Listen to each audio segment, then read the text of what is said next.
Welcome back, guys, to another episode of Business from the Bass Boat Podcast on the Serious Angler Network. I'm your host, Adam Deakin, and guys, we've got an awesome show lined up today. Super excited. Trent, I had on when Business from the Bass Boat was separate from Serious Angler a while back, and it's been really cool to watch him grow with his business, Sonar Pros, and we'll get into everything around that. Also, as an angler and everything he's doing, fishing the NPFL, I'm excited to just get into, what this show's about, really the business side and the fishing side. So without further ado, let's get Trent into the stream. Trent, how are you, man? What's going on, brother? Man, just another day, grinding it out. I'm sure you feel the same way. I see the boat in the background. Yeah, I'm we're down here in the garage tonight. We've got some folks upstairs, so I figured this would be a better space for us. But yeah, I'm looking forward to Friday coming up because this has been a week so far. Dude, I'm with you. I'm lucky. I'm the way when we're recording this will go out the following Monday. But I'm headed to go watch my younger brother wrestle at NCAA's in Detroit. So I've had a heck of a week work-wise, podcast-wise, getting things all done in advance so I can take off tomorrow afternoon and jump on a plane. Yeah, that's I know how that is. Trying to get out of town for anything is always tough when you have a business and then a job on top of that. I can understand. Exactly, man. Exactly. Well, dude, without with that's a good lead-in, I guess. I'm curious because I know the last time we had talked, all in on Sonar Pros, you had a job too. I mean, where does everything stand in your life now? You're fishing. What's the update? Yeah, so I don't tell too many people this, but so I do still have a full-time job in the automotive world. I have not gotten to the point yet where I'm wanting to move full-time with Sonar Pros. Even though I pretty much am full-time with Sonar Pros. I essentially have two full-time jobs. Been able to balance it out. When I think when you and I talked, COVID hadn't made an impact yet, but when COVID came around, kind of gotten a unique opportunity where with my full-time job where I used to travel a lot, that travel aspect got eliminated. It gave me the opportunity to really push the Sonar Pros, business and brand and kind of see what I could do in a period of time to grow it. So I'm kind of at that teeter-totter point where we're let's just say we're building spreadsheets to decide what we do. I am, as of right now, I have a full-time job in the automotive space. I grew up around the automotive world. It's what I'm familiar with. And then I also run Sonar Pros. What has changed since you and I last talked is we now have, I think we're up to 7 people that work for Sonar Pros. So cool. I am more in the management side of the business now, more so than the hands-on boat rigging and building the harnesses myself. It's all, gotten to change the way I interact with the business. And then also, I tournament fish on the side as well. I wouldn't necessarily call that a job, but 3 busy avenues in my life right now. A lot of time, man. Yeah. That's a lot. That's a lot of time and a lot of work. 100%. Yeah. Man, it's awesome to hear your expansion with Sonar Pros because that's got to be, I'm curious too, through this era, right, of COVID, a lot of job situations. I'm an example, 100% of one of them, being able to spend time working from home that is transitioned to be able to spend more time on the podcast. And I don't feel like I'm working any less work-wise. I feel like I'm working more, but I have the ability to, hey, I need to send an email out for this. I don't have to always be necessarily zoned in into one thing. And I am curious to see throughout like history being a deal here, how many businesses start during COVID, right? There's got to be so many that are cranking right now that we're going to see in like 5-6 years from now, like the next giant businesses, regardless fishing industry or not. Yeah, it's interesting because like I'll give my example, but I've actually got a total of, I think, 6 friends now that have started businesses during COVID because of available time. And I don't mean it from the perspective of my full-time job. I'm not busy, but to give a brief overview, my job in the automotive space, I essentially do account management for a large automotive company. A lot of my job prior to COVID was traveling, seeing the customers, doing the relationship thing that you do in a sales role. And when COVID came and we can't do that anymore, well, there's a gap in space, So we don't get me wrong, there's busy weeks with a full-time job, and there's some weeks that aren't, just because of the type of workload it is. And it gave me the opportunity to, being at home, spool up the Sonar Pros business, get a big shop to do installs out of, and spool up our harness production and things like that. And it's interesting. I mean, I've got a friend that is running he works in a sales role, but he runs a full-blown contracting company where they're building like 12 spec homes every 6 months. I mean, it's crazy to see. That's just one example, but I would say there's a lot of small businesses that took opportunities during the COVID impact. And obviously, when COVID came, there ended up being a big spike in retail sales. I mean, obviously, everything's at all-time high right now. It's very interesting to see what's going to come out of all this. I would say.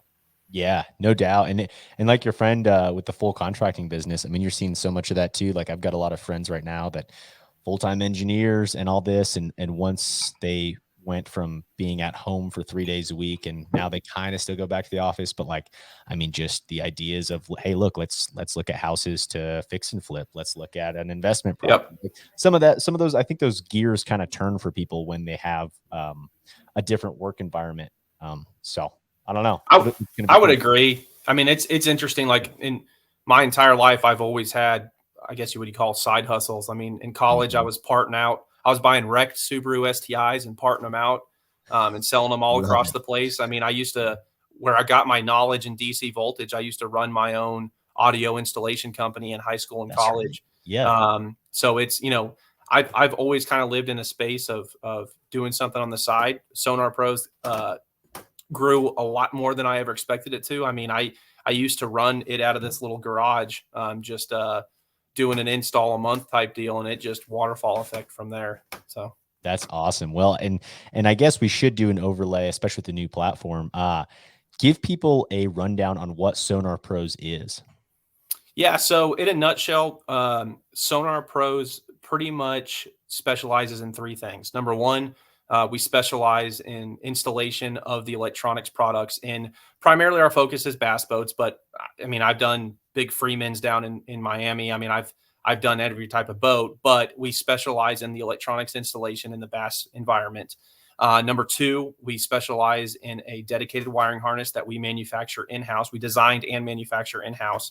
And then number three, we do on the water sonar classes, where we take, we go out in your boat, we teach you how to use electronics you have, fine tune them, and so on and so forth. And then I guess really a fourth avenue would be the sales side of things. I mean, we're a dealer now for all the major brands, being Garmin, Humminbird, and Lowrance. So not only do we install, but we also sell the product as well. Sure. And I saw on your Instagram, man, you got some very hard to find right now, some Helixes. Some Helixes, yeah. I had 13 show up yesterday, and actually this morning we launched our new website. So kind of the big focus of the business since you and I last talked was refining harness production. So number one, figuring out how can we uptick production from X number to let's say originally we were doing 15 a week to now we do 50 to 60 a week. Wow. And then from there, refining our installation processes and bringing people on and training them in our processes, because we do things different than what your traditional installing dealer does. And what just happened this week was we finally just launched our new retail site. It's a really nice Shopify website. If anyone's shopped on Shopify websites, they're literally one of the best web-based platforms for retail applications. So now I guess you could say dot 3 of the business model is going to start expanding into the retail online sales of the products and all that good stuff. So very cool. Very cool. Well, and it sounds like your mind's working in a way of efficiency, right? Like you're saying, hey, how can we make this this process faster and this better? And in all those ways, like having a high quality website helps all that. Having 100%. your guys have an install down exactly the way you want to do it, that all makes it more efficient. So glad to hear that side. I'm curious too, your role has changed from I mean, how most businesses start, a one-man show. Like you're doing everything. Like, here we go. Here's what I need to do, all this and that. How has it been kind of passing off some of those responsibilities as you grow this thing to have employees and that kind of a situation? It's interesting because I had this conversation with a friend right now that's growing his business. Actually, it's Extreme Lures Creations. My buddy Rob paints some awesome baits. He just came out with his own swim bait, and he and I have been having this conversation a lot, which is, how do you pass on what you are passionate and knowledgeable about to someone else? And what the hardest thing is knowing that more than likely, if you train someone on how to build what you know how to build or install what you know how to install, that they're not going to do it to the umpteenth degree that you know how to do it. And you have to be okay with having a little bit of variance. So what kind of transpired when COVID hit was, growing the business. Number one, we hired in some individuals. Number one focus was teaching how to build harnesses. That was probably my biggest pressure point in the business. When I initially started, I was building the harnesses. I was rigging all the boats. I was the one printing all the labels for the packages. I mean, I was doing literally everything. Wow. And number one, training someone how to build the harnesses, because they're not the easiest things in the world to build, because don't get me wrong, if you want to wire up your own boat, you can wire it up yourself. I mean, I tell everyone that when they ask us, what's the difference between your harness and me wiring my boat myself. And I just say, hey, it's a clean package that's easy to pull through the boat. Provides proper power, has really nice waterproof fuse assembly, so on and so forth. But our harness, we normally have a total harness takes about 2 to 2.5 hours to build with just one harness. Wow. So step one was, how do I teach individuals how to build the harness? And that was the hardest thing I had to let go of, was the passion I have in building those harnesses and making sure every intricate heat shrink is heated the right way, to where the logo doesn't stretch, to where the fuse assembly is the right length. I mean, all kinds of stuff. Building that part of the business was step one. Then number two was teaching individuals on the install, because I realized I had to move away from being tied up in a boat all the time. I mean, I've got to be able to answer phone calls. I've got to be able to talk to our dealers that buy our harnesses for their installs and stuff like that. So it's kind of been a slow process over about 2 years. Step one, getting guys on harnesses, then installs, and then just kind of transpired from there. But I thoroughly enjoyed trying to figure out how to grow the business and make it better and more efficient, and still have that quality aspect, because that's what we specialize in. We specialize in quality installs, quality harness, and I don't want that to ever change as the business goes on. Yeah, exactly. No, I think that's a big struggle for a lot of small business owners. You get to a point where, hey, I need people to help me, and I need people to do what I'm doing, but are they going to do it the same way I'm doing things? And I think so many guys get so caught up on that. And it's like in my opinion, I've seen it in both situations where it has hurt a guy and helped a guy. And I've definitely seen situations where someone is not willing to let go, and they will never be able to expand because of that. Like, that's what the difference between growing and trying to do as much in-house, and you drive yourself kind of crazy, literally doing everything. 100%. Yeah, and I'll have to give credit. My good friend Alex, who owns ALX Rods, which I believe you did. We did a podcast, man. Great guy. So Alex has been a great asset as I've grown this business. Been a good friend of mine for many years, and that was one of the first things when I was growing the business, which was letting go of certain responsibilities that I had, that I took pride in, and letting someone else do it, and realizing too, they're not going to build the exact product that I build. It's still going to pass QC. It's still going to be a quality product, but there's going to be little intricate differences that, just because I've trained that person on how to do it, they have a different eye, they have a different, way they look at things, that's going to have a little bit of differences. And just being able to let go of that was the hardest thing in the world. But now it's awesome though, to come into the shop and see, guys grabbing order forms, building harnesses, packaging them up. Like it's awesome to see the machine work the way it is now from where it started. Because I mean, I joke, the first guy I hired, his name's Hayden. He's a great kid. I hired him when he was in high school. He's in college now, and it's really cool to see him develop. I mean, when we started building the harnesses, we had tape markers on the floor with how long they had to be cut. Now we've got machines that cut the wire for us and strip the end of it and all that stuff. And it's crazy to see where things have evolved. And also too, like I said, just the aspect of letting go and just trying to figure out from a business perspective, how you pass on responsibility so that you can focus on other things. So very cool. Very cool, man. Yeah. Well, it's cool. Something that I didn't expect with this podcast, and you're one of the few guys that I've seen, is someone that I had on over a certain time period. It's been really cool to see these businesses grow, and that is something I didn't really think about with this podcast. And it's like, if you continue having these guys on and these relationships, it's like, man, you're going to see these guys expand their business, and that's just that's what it's all about. It's cool. I mean, It's grown way faster than I ever expected it to. I mean, and I try not to knock the traditional boat dealer because everyone has their place in this industry, and I love this industry passionately, and I want everyone to be successful. But the unfortunate thing is what happens a lot is, let's say you got an individual buys a brand new boat from X dealer. And a lot of times what's happening is the dealership's goal is to get the boat out as quick as possible because they have a backlog as well. And a lot of times the guys in the back of the shop have the best intentions. They're very knowledgeable. They know what they're doing, but a lot of times they don't use the product.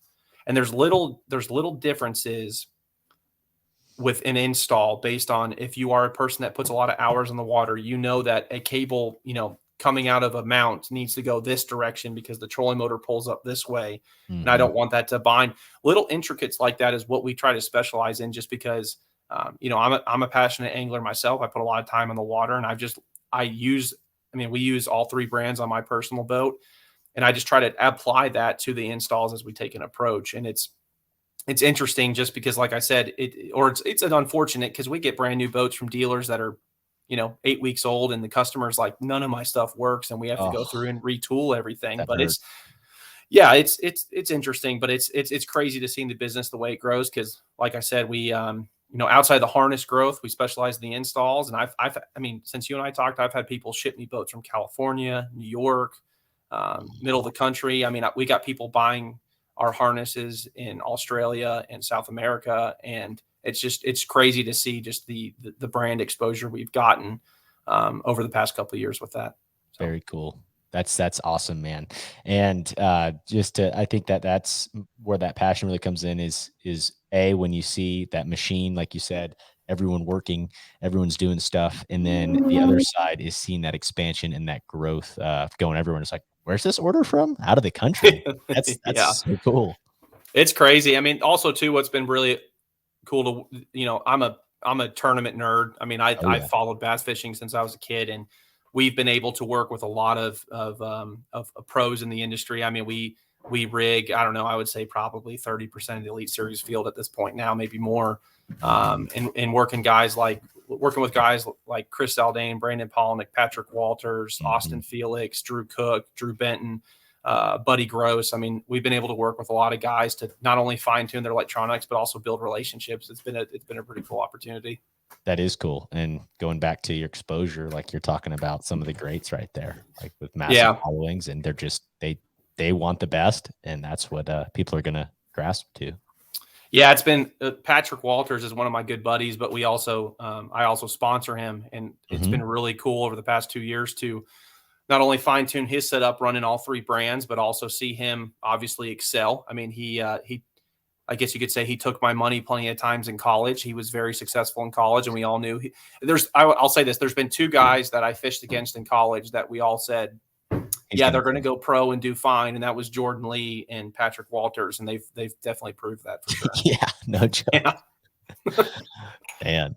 Well, let's get into a little bit, your first classic booth at the classic this year. I unfortunately was not in attendance, but I want to hear how it went for you, man.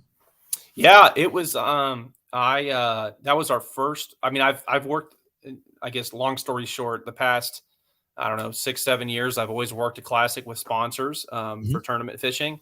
Alex with ALX Rods, for example, I've always worked his booth. I also, every year when we have a classic, all my good close buddies from college fishing, we get a lake house at the lake that the classic's at and have a good old time. So the classic's always been a fun adventure for me. But great idea. Wow. Yeah, it's doing that. Highly recommend it. We're excited. For example, when the classic was at Knoxville at the Tennessee River, we rented a big 120-foot houseboat and put us all in there on the river. Way. Oh yeah, it's a great time. Yeah, highly recommend it. But this was the first classic I have ever been to as a business owner having a booth, and it was definitely a learning experience. It went really well. From a business side of things, we ended up we were net profitable for the weekend at the classic. By no means did I make a killing, but we were net profitable, which you sold product. That's a plus. Yeah, which I was not expecting because the week before the classic, I was at the NPFL event. We had installs the week of the classic. and we had orders to get out. So number one, going into the Classic, I did not have the amount of product pre-built for the show that I wanted to. There was also, I guess, what I would call little knickknack products like fish obsessed perspective mounts, our cable management kit. We have a little neoprene sleeve that goes over your trolling motor cable that you see a lot of brands have now. Yeah. Those little things, I only brought a handful of them. And like the first day, I pretty much sold out of 50% of what I brought in the first day. Yeah. And realized pretty quickly, you know, from a business aspect, that if I had more product and had more items there, because there was a lot of people that wanted product now and then, because you know, we would do this thing, hey, you know, we don't have it here, but we can order it now and it'll ship Monday. But you know, I learned pretty quickly that number one, there is a large value just to talking to people at those type of shows. You know, Sure. I kind of knew that going into it from what I had worked before with sponsors, but just the amount of people talking, you know, hey, do you know about Sonar Pros? Okay, you don't. Let's walk you. You know, we had little demo examples of our harness, and just interacting with individuals, whether they knew about our business or not, was a value in itself. And then also learning too, just the simple aspect of the product I probably should have brought to sell was definitely a missed opportunity. I mean, we brought a good bit, but nowhere near what I should have brought. And then I'd say the third thing that was really eye-opening was just the amount of other businesses that would come up and talk to you. You know, lithium companies come and talk to us, mount companies come up and talk to us. We had a couple boat brands that came up and talked to us. I mean, it was really good to just you know, network in the industry. Yeah. No, that's awesome. I think that's a part of the Classic that maybe people miss out a little bit on. If you're just walking around with your buddies looking through booth, it's like, this is a place to network, especially business to business relationships. Yep. And man, I think that is some awesome value to folks listening to the show. Have a decent amount of business owners or people starting businesses in the fishing industry that listen to the show. I mean, that is like a big point of this too, is don't make some of the same mistakes. Not saying they're giant mistakes you made, but not bringing enough product. It's like, hey, there's people here wanting to buy stuff. If I'm going to go to the Classic and I'm going to bring my business, I better have some product. Yeah. And it's interesting. Like I was talking to Alex with ALX Rods. I mean, they had a killer Classic, and you know, what he and I realized was, looking back on it, you know, the year before the Classic was over in Texas. Yep. I heard that I wasn't there. That was actually the first Classic I haven't gone to in like 6 years or 7 years. I heard that the expo wasn't that great. There was like buildings that weren't very spread out. Yeah, I just heard it was an odd layout. That the attendance wasn't what it should have been, and so the way we looked at it, looking back on it, was this was the first real Classic expo since COVID hit. Is probably the best way. That's a good point, right?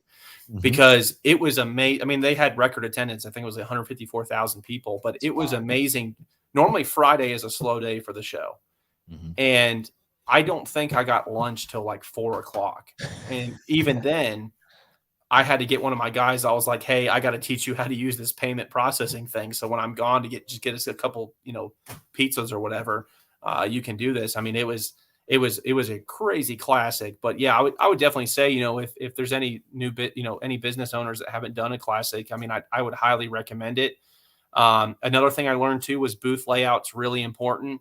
You know, our booth was positioned well near the food area, but there was, for example, Vex's Boats had a really big back banner that blocked a lot of the booths behind it, and we were behind it. So if you weren't a typical just natural customer walking down the main lane and turn left, you were going to miss us. And there was a lot of good companies that were over by my area that had the same feeling. But again, all the learning opportunity. I mean, it was still a great Classic. I mean, regardless of the back banner thing, but sure.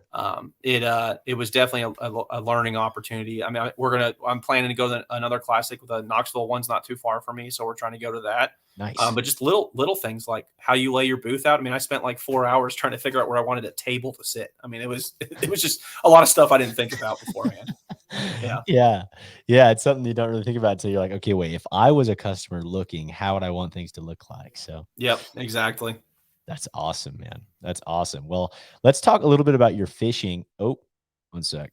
There we go. I lost you there for a second. But anyways, let's talk a little bit about your fishing for 2022, your plans as an angler, and kind of how that has evolved in all of this. Like you said, you got a lot of plates to juggle right now. Where does that kind of stand, and what are you doing? Yeah, so since you and I last talked, I mean, up until this year, I've pretty much done the local scene, BFLs, and Toyotas. Every year Sure. since college, I fished Toyotas. I've been Mhm. fortunate in the past couple of years, won a BFL, had a top 10 at the Toyota Championship, Yeah. had I think two or three other top 10s in Toyotas. I mean, I've been fortunate to have a couple good years. Yeah. Um, I I at the end of last year I was approached about fishing the NPFL. Um, I really liked what they were essentially trying to do, which is, I hate to use the term professional. It's technically a professional league. The reason I say I hate to use the term professional is I don't consider myself a professional angler. Mhm. Um, I respect the guys that are professional anglers, but when it comes to the NPFL, I look at it as two things. One, it is a great circuit that goes to Great Lakes with a really, really, really adjustable schedule. And what I mean by that is if you are a business owner or you work for a corporation that has PTO, for the most part, you can probably fish the NPFL schedule. It's 6 events. They're typically 4 to 6 weeks apart. So Mm. they're not backed up on top of each other. Obviously, in a work from home environment, the nice thing is a lot of the tournaments have an off day before the tournament starts. So you can get caught up on emails, stuff like that. So that was one thing that was really appealing when they approached me. And then number two, it's a tournament organization. Yes, the entry fees are much higher compared to a Toyota or a Sure. BFL. But if you cut a check, it is a lot easier to be profitable, especially with sponsor support. So that was the other appealing thing outside of a schedule and other things like that. So I kind of lean towards fishing the NPFL mainly because if you're a consistent angler that stays in the top 50%, you're going to get paid. The Mhm. checks are a lot healthier on this side compared to say a Toyota or a BFL. I mean, Oh, yeah. there's no secret. BFL, you're not going to make money unless you win events. A Toyota, you're not going to win money unless you win events. I mean, I remember I had a top 10 at Lake Hartwell in a Toyota, and I think I finished 8th place. And I think the check I got was like 6 grand. And I think my total costs for the week were like 7 grand after entry fee and everything else. And it was just like, okay, cool. I had a top 10, but this didn't do anything for me. Uh, so, Yeah. so to fish a league that where if you cut a check or you're a consistent angler, you can make it somewhat profitable. That's what I had an interest in. And also I just like fishing competitive tournaments that are multi-day events, which was a big Mhm. thing why I went towards the NPFL route this year. I like it, dude. Yeah. I think the biggest thing for me, so basically this last year, 2021, I went independent contractor work wise and was able to take time and fish tournaments. And, Mhm. but then you run into it's like, hey, I still have all these responsibilities, all these clients work wise. Yeah. And I struggled for sure with the back to back to back. And I think having that spread out is really attractive to me and the off day in between. If you're in a work from home environment where you need to catch up on something, you don't feel pressured. Like when you have to find your own fish and you're fishing where you're throwing a lot of money on the line, whether it's a Toyota series or the NPFL or anything where you've got thousands into an entry fee, you don't want to take time off. You don't want to be thinking about a business back home or dealing. And that's some of that. Everyone has to deal with that aspect of it, but you want to be clear headed. You want to be worried about the fishing and what's going on. And I think having a spread out schedule like that really helps in that situation. Oh, 100%. And I'll say too, like, and I'm not trying to like bash MLF saying this, but Yeah. a big reason why I decided to fish it this year was I was originally signed up for the Eastern Toyotas again, which go to Gunners this year. Last year they went to Gunnersville, Dale Hollow, and Chick, and then this Mhm. year they're doing the same schedule. Um, I wanted kind of redemption because last year the first day Toyota and Gunnersville I was in third. Day two Mhm. I had the fish hooked up to be in second or third again, but story in and of itself.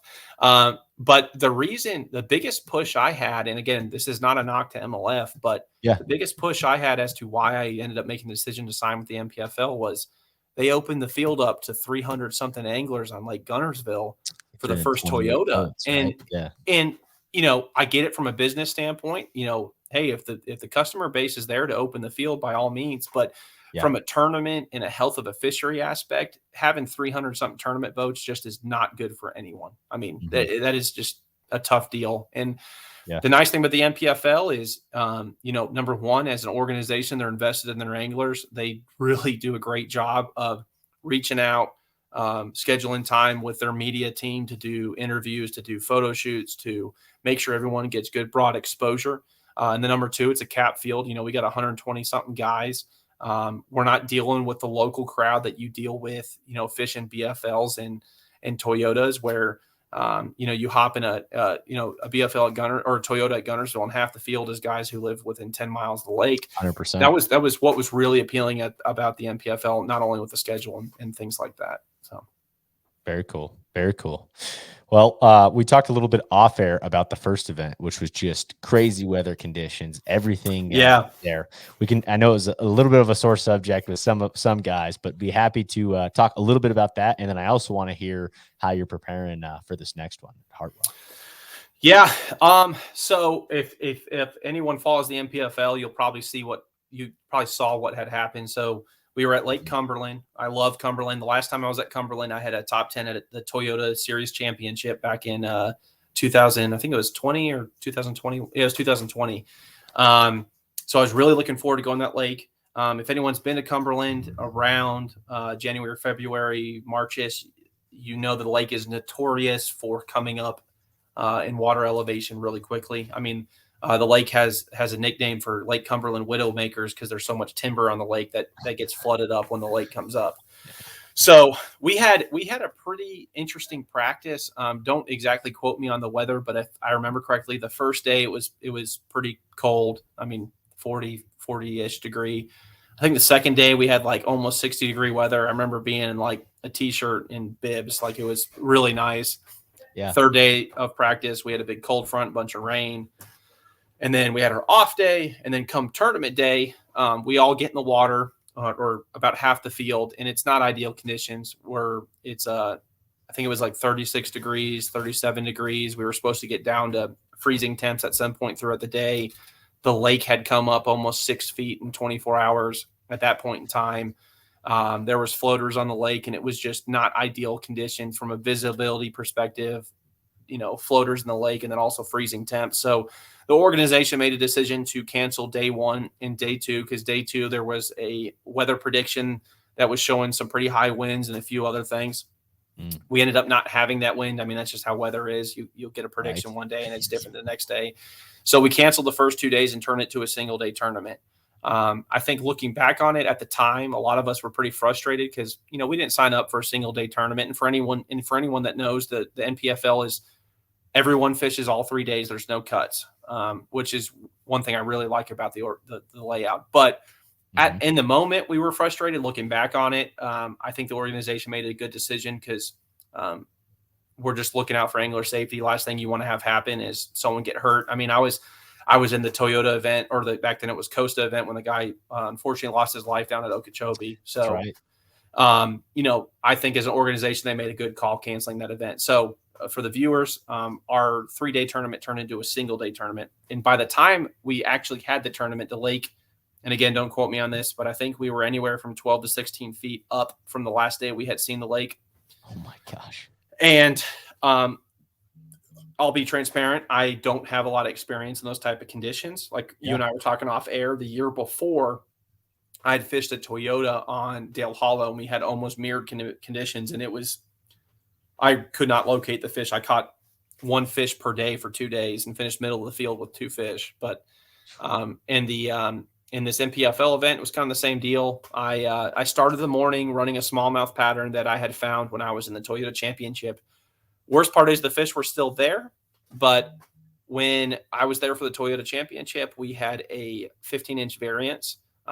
For anyone who hasn't fished Cumberland, a smallmouth keeper is 18 inches. So when I was there for the Toyota Championship, we had a 15-inch variance. Unfortunately for this event, a recent biology study by the lake biologists determined that we're not going to give any more variances for at least a 2 or 3 year period. Really? So yeah, wow. So the NPFL's application got rejected by the biologists because of some study they had about the health of the fishery. So for our tournament, a largemouth had to be 15 inches, a spot had to be 12, and a smallmouth had to be 18. Well, that Put me on morning that I spot started. pattern when it's that tough. Put me on a spot pattern, baby. Let's go. 12, 13-inch spots.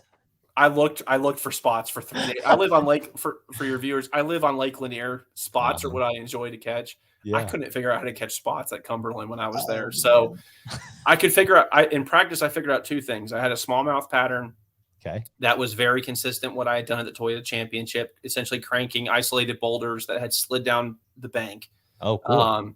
And tournament day, I caught about 14 pounds worth of smallmouth. I couldn't weigh. I had a 402 that was 17 1/4 inches long. I had to throw Oh back. my gosh. A Yeah. 4-pound smallmouth, dude. Yeah. That would break So my heart. oh, Oh, it was, I sat there for a minute, like holding it. I was like, no way I'm about to let this go. there's Like, no way you're this big, but not long yeah, enough. it was horrible. And so I spent about 3 hours doing that. And make a long story short, we had a changed in how we had a changed in process with how we did blast off. There was 3 ramps we could pick from based on just looking out for angler safety with floaters in the lake. So I Gotcha. essentially had 6.5 hours to fish. So I Mm. spent about 3 hours just somewhat consistently catching smallmouth. And it was probably me being a little stubborn fishing history. Um, And if I you're was catching fish, it's hard to leave it, especially it, because in any other it situation, is. they're keepers. And I'm a stubborn fisherman. I'll sit on fit. I'll keep catching fish till I figure out what needs to be done. And unfortunately, I wasted about 3 hours doing that. Then I went shallow, caught a 210 on a chatterbait, and then I went and found some. Essentially, I was looking for warm water run-ins. Okay. A lot of the warm water run-ins that I had found. My last day of practice, for context, I had a really good practice. I had about 16, 17 pounds of largemouth, not really trying to catch any. Wow. And a lot of the warm water run-ins that I had found 3 days prior now turned into cold water run-ins. So I spent a lot of time looking for more warm water, finally found warm water, caught a 210, and then I had about a 4 to 5 pounder hooked up on a spinnerbait that got essentially, there was a bush. I flipped up by that bush. She smoked the spinnerbait, ran over, got hung up in a tree that was under the water, and she came unbuttoned when she got pinned to that tree.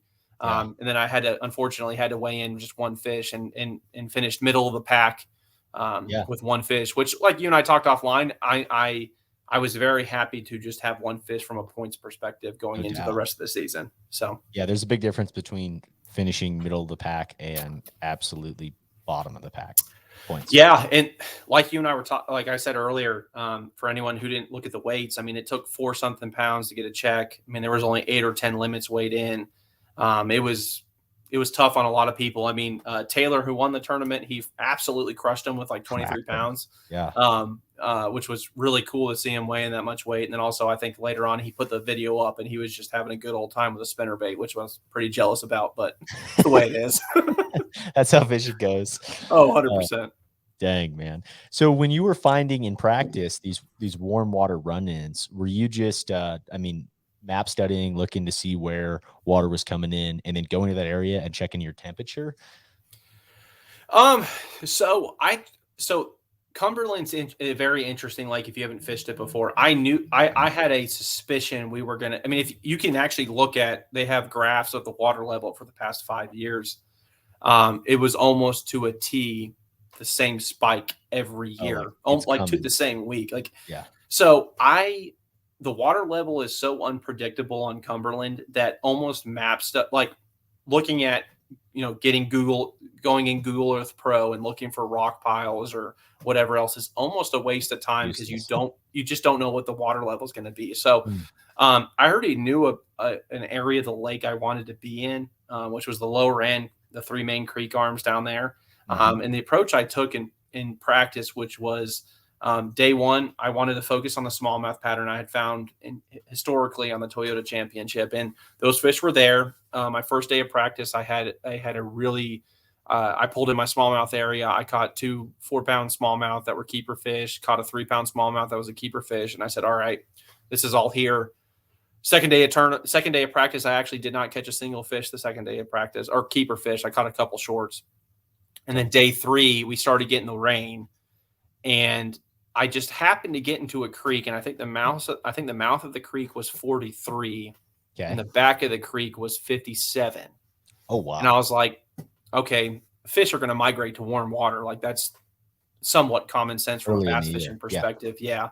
So started running that, and really quickly just running a spinnerbait and a chatterbait, start around some flooded wood, started catching some fish pretty quickly. And my good buddy Justin Kimmel, he and I are, this year Justin and Patrick Walters and I are all traveling together, and Justin and Patrick and I are kind of working together. Yeah. Unfortunately, the first event Patrick couldn't fish because it overlapped with the classic. Did he really drive all the way there? Yeah, I can tell that story because it was hilarious. Oh my gosh! So we Patrick, I don't remember the exact days, but anyways, Patrick was leaving from Florida from the elite event, and so throughout the ride, he and I are calling each other driving up the road because you're driving the truck by yourself, and it's either listen to music or talk to your buddy. And so literally, like 6 times throughout the day, we're on hour-long phone calls, just, shooting the shit, talking about whatever. Yeah. And we ended up getting like an hour from the lake house we rented, and he and I stop at a gas station, and that was when gas was starting to creep up. I remember Diesel, he and I both drive diesel trucks. I remember Diesel was like 480 up there, and I was like, this is ridiculous.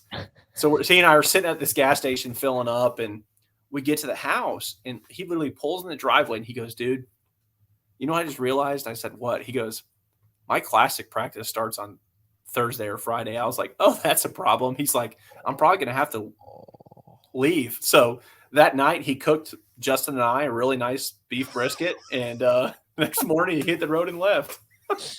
Oh my gosh. Yeah. That is wild, dude. Yeah. Just so zoned in. And being a pro angler that he is, he's just like, all right, next derby. And he's like, wait a second. 100%. Classic is a different practice schedule than every other elite event.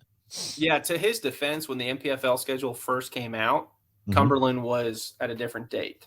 So they rescheduled it, and I guess he just didn't check that piece of when it was rescheduled. But yeah, it was nice to hang out with him for a night, but he essentially drove 10 hours in the wrong direction. Oh man, it drove back. But yeah. Oh gosh. But he's gonna finish the rest of them then. He is. Yeah, he's gonna be. Yeah. Okay. Yeah, he's gonna be fishing the rest of them. We've pretty much got all our houses booked up for the rest of the series or the season, with Justin and Patrick and I. But like I said, first event was tough, but it as you and I discussed earlier, I'm totally okay with how the event went. I am just a passionate tournament angler. I'm fortunate to have sponsors that do support me to make fishing the NPFL an actual possibility. That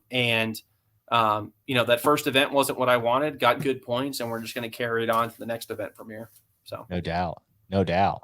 Well, let's go into that. I mean, we're looking at Hartwell at the middle end of April, right? Yeah, I think it's the second or third week of April. Hartwell, I live on Lake Lanier, so spotted bass herring fishery. Hartwell's kind of my number 2 lake. I've won a BFL there. I've had several top 10s and not only BFLs and super. Hour and a half, if that. Oh, wow. I didn't. Yeah. I live on the west. I live on the west side of Lake Lanier in Cumming, Georgia.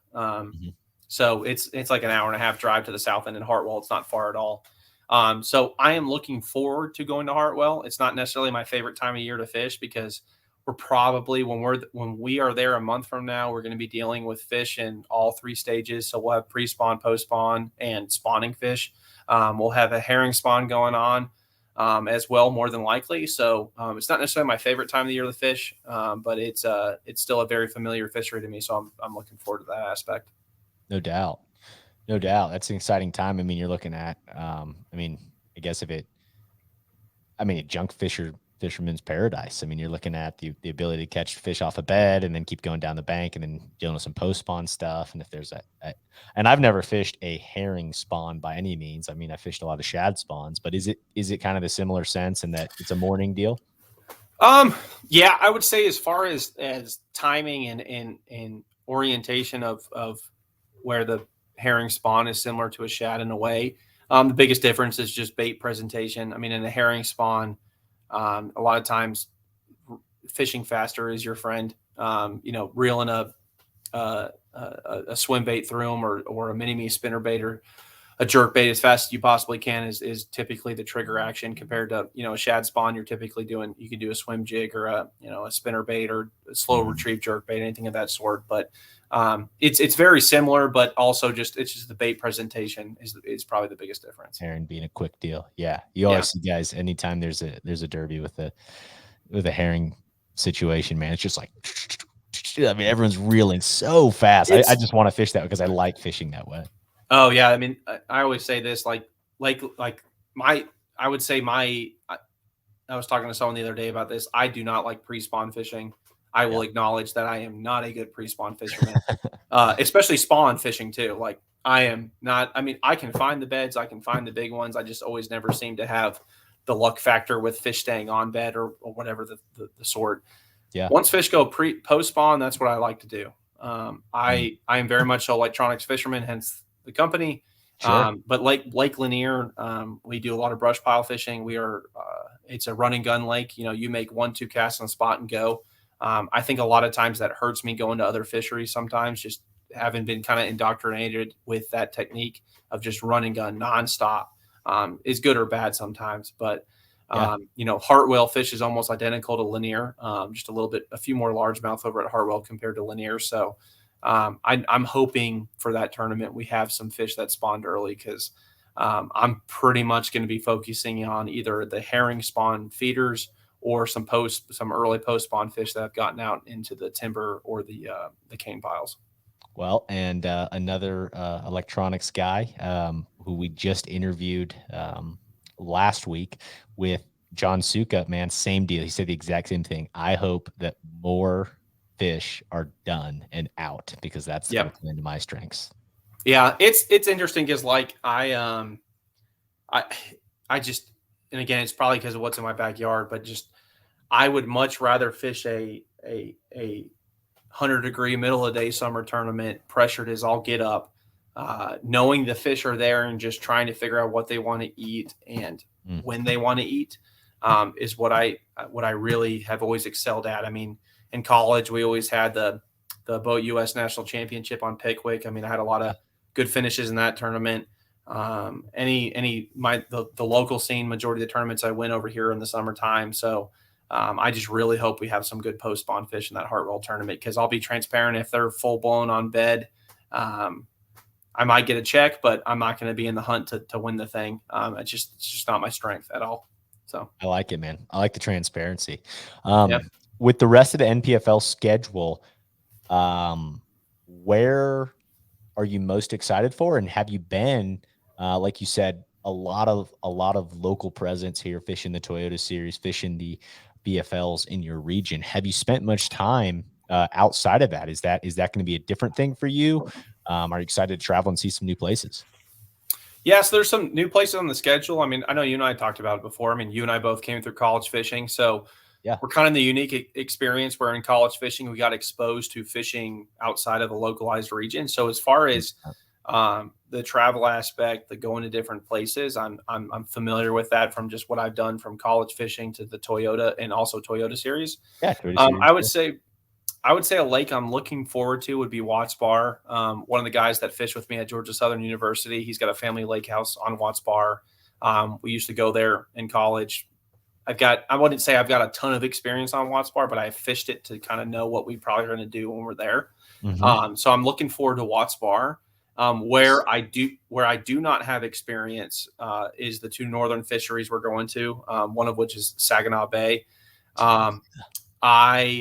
I have experience fishing up north. A lot of people don't know this about me, but my family is I grew up in Georgia, but my family's from upstate New York and Wow, Illinois. I didn't know that. Very cool. So I grew up fishing.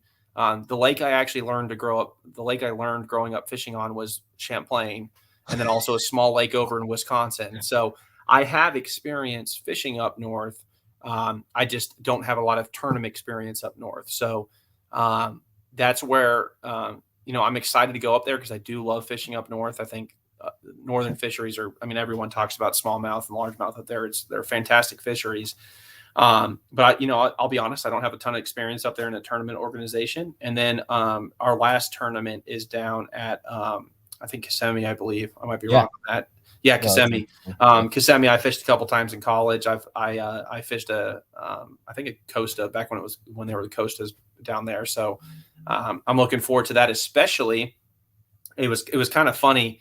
I heard some guys saying when we were at that first NPFL event, we wish we were down in Florida. I hate doing Florida tournaments in January and February because there's always a massive cold front, and Florida fisheries cannot sustain cold fronts. I'm excited that we are going down there in the fall Yeah. because number one, I've heard nothing but good things about fishing down there in the fall. And number two, we're not dealing with that cold front weird pre-spawn element that's normally again, back to my point, I suck at pre-spawn fishing, but I'm looking forward to fishing down in Florida at a time frame that I've never fished Florida in October before. So looking forward. Yeah. And I think just kudos to the NPFL. I think out of all the pro circuits for this season, I am super impressed with their schedule because there's a lot of differences. I mean, Saginaw Bay is going to be incredible to me. Watts Bar is not a place that gets hammered all the time from a Yep. tour level deal. And then you're fishing Florida in a different time of year. And I just think as a viewer, as a bass fishing absolute nerd of watching every live stream, all that stuff going on, you get kind of used to seeing the same stuff every year in Florida. Oh, here we go to Florida again, late January, Yep. February, every single time. And so, no, it's exciting to see the differences there. And I just think, too, an aspect I really hadn't thought about when you're weighing your options on, hey, what series should I fish this year? And you get divided to the NPFL. It's like, it's cool to go with an organization where you're going to go to places that are going to be fun to fish, that are new, that aren't the same old. Yeah, it's like I said, I really have been impressed with what they're pulling together so far, as how the organization's been run, what our schedule is looking like, and then also just we had the first when we were that first day when it got canceled, a lot of the boat ramp is, if you've ever been to Cumberland, it's literally the worst boat ramp ever for a large tournament.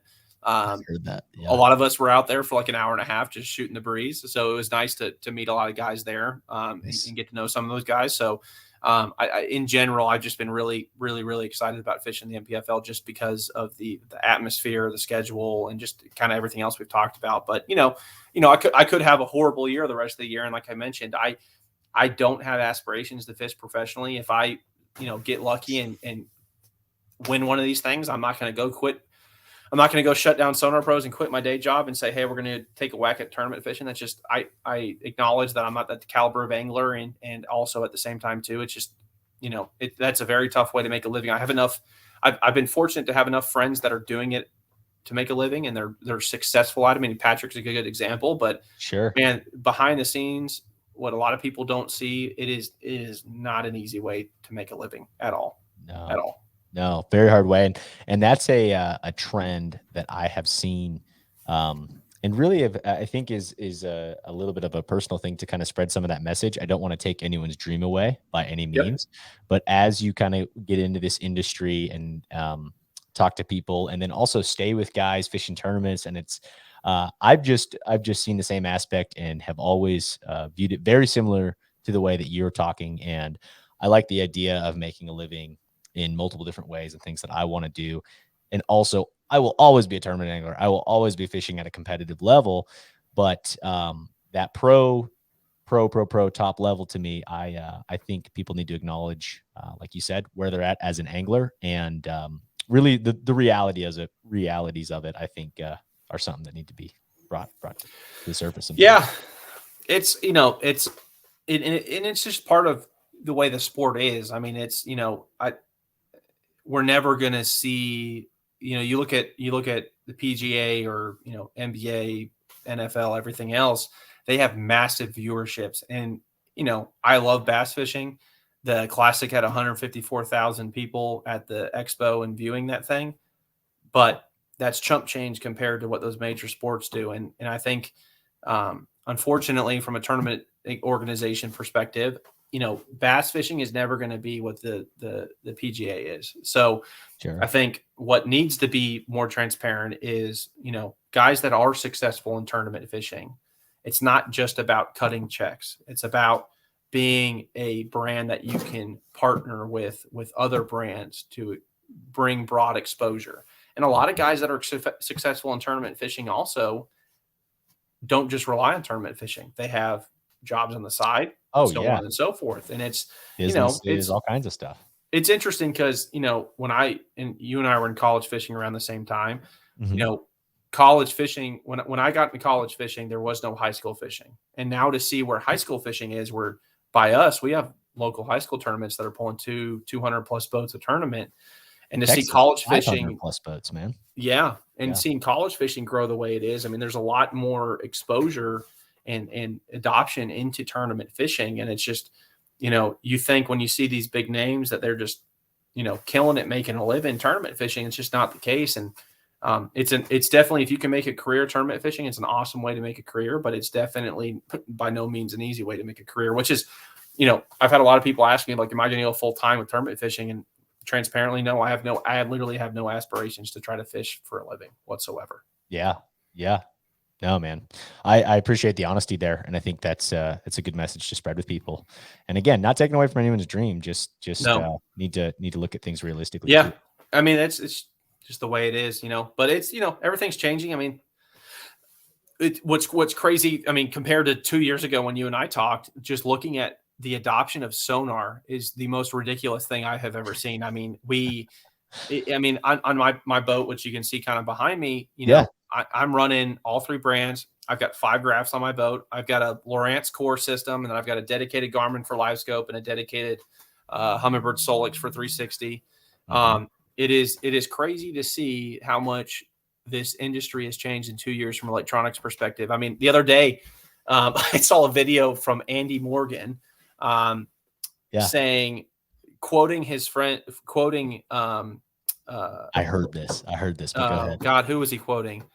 I don't know who he's quoting, but he was quoting, but he said, if you're not scoping, you're hoping. Yeah. And to hear a guy that is a shallow water, absolute hammer saying that he's relying on live scope is just testament to where this industry has moved towards. And that's, from a business side of things, that's great for Sonar Pros, because everyone wants, like Lake Lanier, if you do not have live scope, you are getting beat by it. Like, it's just the way this fishery is. I mean, we're primarily brush pile fishing 80% of the year. So if you don't have live scope, you're hoping, as Andy Morgan said. But just to see, like, for example, Patrick Walters, he and I started a partnership about 2 years ago that allowed him to be sponsored by Sonar Pros to run whatever brand he wanted to. And seeing anglers that are doing that, seeing anglers that are doing that and being successful, I think is a testament to, I don't think any of these brands make the perfect system. I think every brand has a specific niche or benefit, because, I could talk for days about it, which forward sonar is the best, who has the best mapping based on region you are. I mean, I did a little video with the Bass U at the Classic talking about which forward sonar is right for you based on where you fish and how you fish. I mean, it's just crazy the way all this has changed. Yeah. Yeah. And I know too, I mean, man, I like seeing little sneaky things on your Instagram. If you guys aren't following Sonar Pros, I mean, some of the installs you're doing on pros boats and stuff now, I mean, do you see any macro trends right now that are that new horizon of, like, maybe 2 years ago, like you said, it was seeing guys break away from that mold of running all the same brand on their boat and spreading stuff out? Do you see any trends now, or what do you kind of expect in the future? I'll give you a recent example that I'm really curious. I was texting him earlier today. Yeah. But Taku, who fishes the Elite Series, his boat, we put 3 live scopes and a 360 and 6 graphs. So at the console, he had 2 Solix 12s and then a Garmin 8612. So at the console, he had a live scope that was mounted to his jack plate shooting out to the right. And that's what I was referring to. I saw that on Instagram. I messaged you, man. I was like, okay, I got to know. Yeah.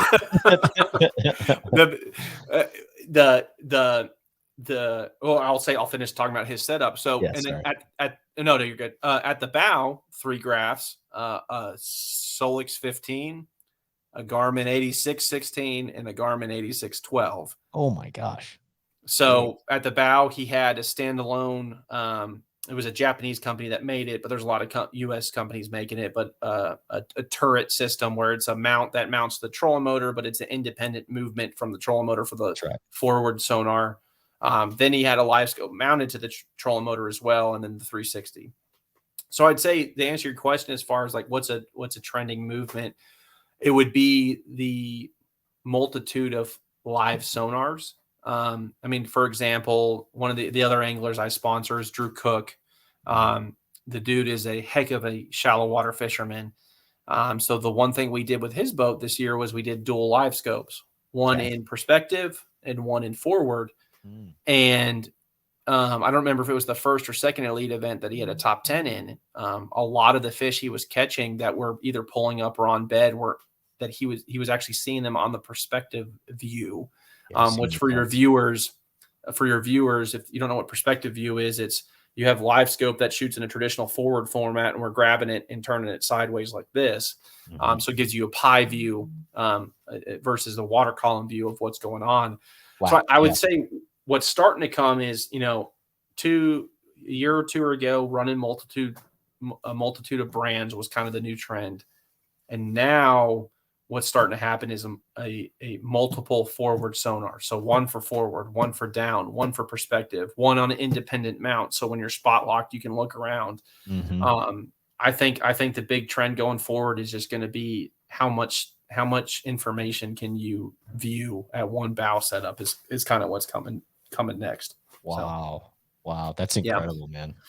Yeah. It's crazy. Cause like side scan has always been a useful tool to find structure. And even here at home, I'm seeing guys that don't even crank their motor. They just put the trolling motor down and look down the bank. And I think that's what we're going to start seeing a lot more, is just a lot more, just available information, refinement in the technology. I mean, Garmin has their new live scope transducer coming out. So it's only going to get better from here. Yeah, no, I mean, just of a personal example, I mean, I've had live scope for 2 years now. And when I was definitely more of a shallow water guy, and really honestly didn't have all that much faith in my electronics, from especially at the helm perspective, at the console. And, it has taught me to, I mean, exactly like you said, spend time with the trolling motor down, go into a creek with the trolling motor down, understand the creek in its entirety with my live scope off the front. Now what I've done is I've taken it back the opposite way of saying, okay, now I understand. I have so much confidence in what I'm looking at on live scope that now when I look at my side scan and my down scan, like I can put it together, and I still feel way more confident with live scope, but I also realize how much more efficient it is to go side scan an area for brush piles. And so it's taught me kind of the opposite way. So I've definitely become a better deep fisherman from live scope, and I'm working my way back to like traditional side scan, down scan stuff. It's interesting because I think a couple things we're going to see happen here soon. I think I've seen it on Lake Lanier. The fish are definitely getting wise to the sonar noise. So I think we're eventually going to see a point where our offshore fish get pressured, and shallow will make somewhat of a comeback. But at the same time too, what's interesting is live scope can hurt you just as, or any forward sonar. I mean, there's Garmin live scope, Lowrance active target, and then now Humminbird Mega Live. It's interesting because I think the live sonar can almost hurt you as much as it helps you, because what happens a lot of times here in Lanier is you'll be working up a point and you'll look over to the left-hand side and see that there's a group of 2 fish sitting over some timber, and you'll go chase them out and throw a Kitech at them, try to get them to bite. Well, all of a sudden 30 minutes go by, and that's 30 minutes you could have done fishing another area with productive feeding fish. So it's interesting because to see anglers, a lot of these professional anglers excel with forward sonar.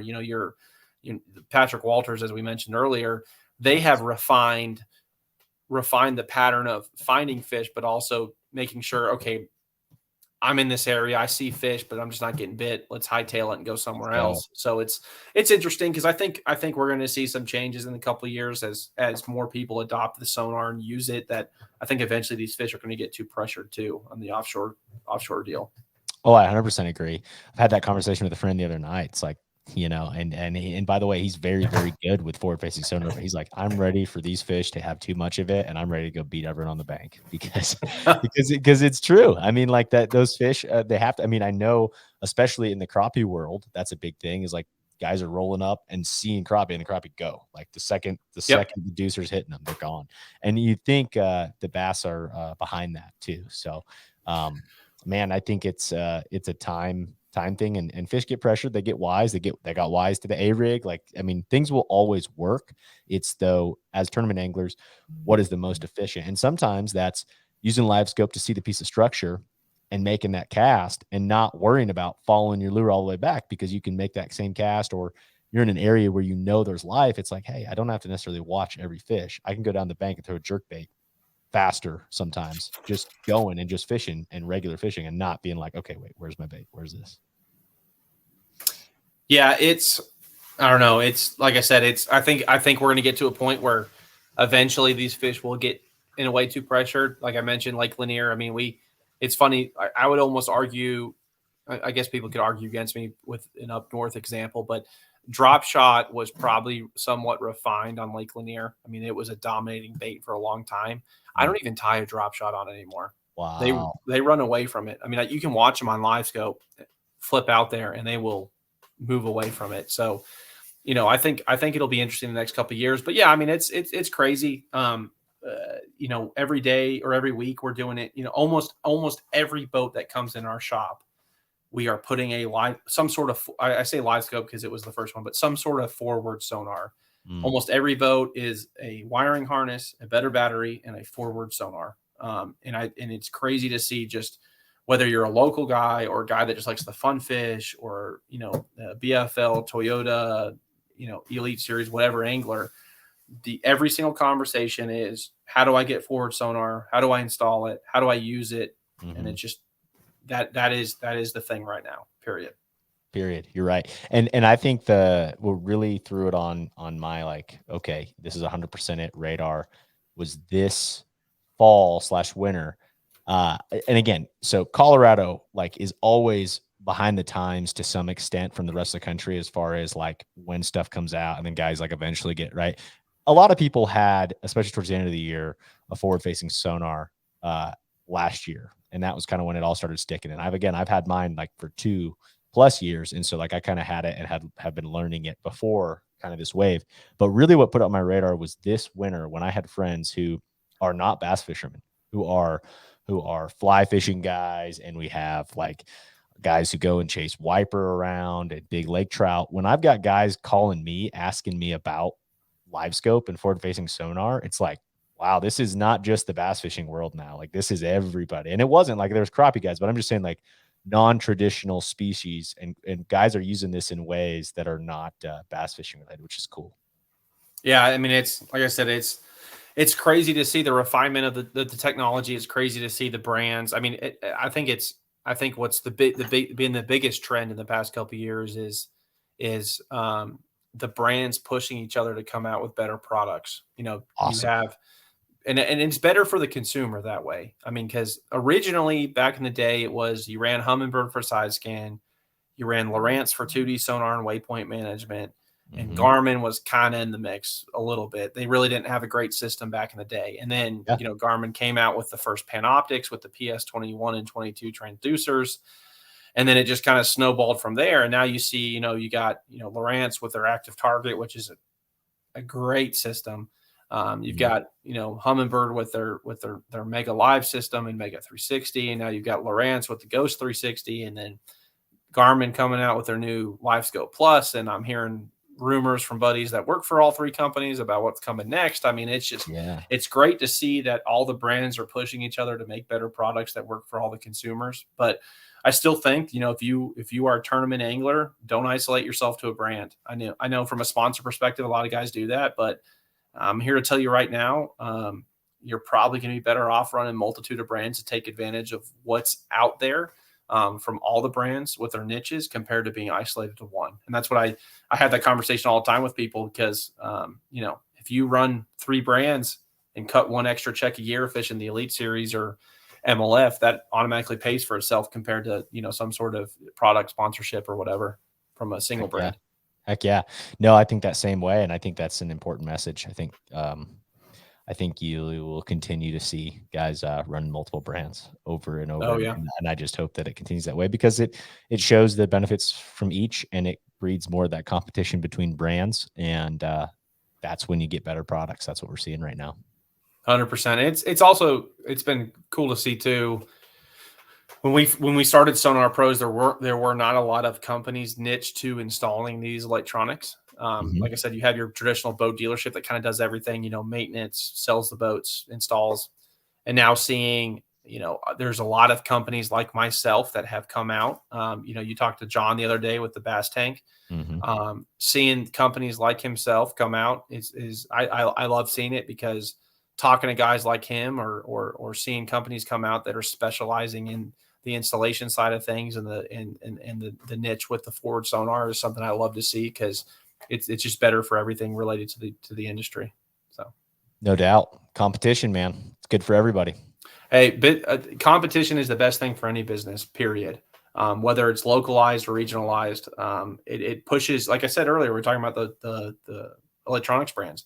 It pushes everyone to come out with better products, come up with better processes, and it benefits the consumer. It's, from a business standpoint, you're like, dang it, they took business from me sometimes. But at the same time, for the consumer, it's better for everyone. And it makes you better as a business owner, because you got to compete. Yeah, I mean, like, we manufacture, like I said, we talked about earlier, we make a wiring harness that makes it, number one, really easy for you to upgrade the wiring in your boat. Yes, you could do it yourself, but I mean, now the bass tanks got a wiring harness themselves. But it's great to see different, seeing their design of the harness compared to our design of the harness. Yes, does it solve essentially the same problem? But it's two approaches. I mean, that's what I love to see, is just everyone's ingenuity with the whole thing. So awesome.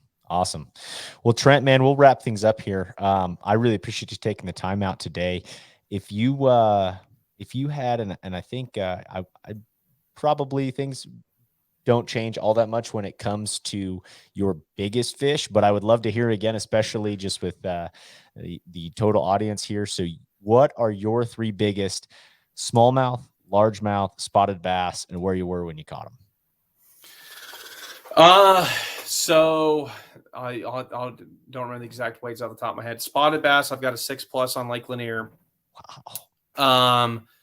Smallmouth, I actually really don't. I take that. You're gonna break it. I can tell you that if you don't know it, or if it's you're about to break it. My buddy Tanner will probably correct me on this if he sees this podcast. I think it was either right at 6 or over 6, that smallmouth that I caught on Lake Wilson when we were practicing for a tournament. We were fishing the tail races out of the dam. And then my biggest largemouth was right. Are we doing lake or pond fish?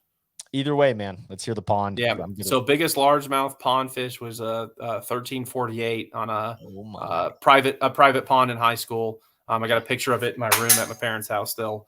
And then I think my biggest lake fish was down.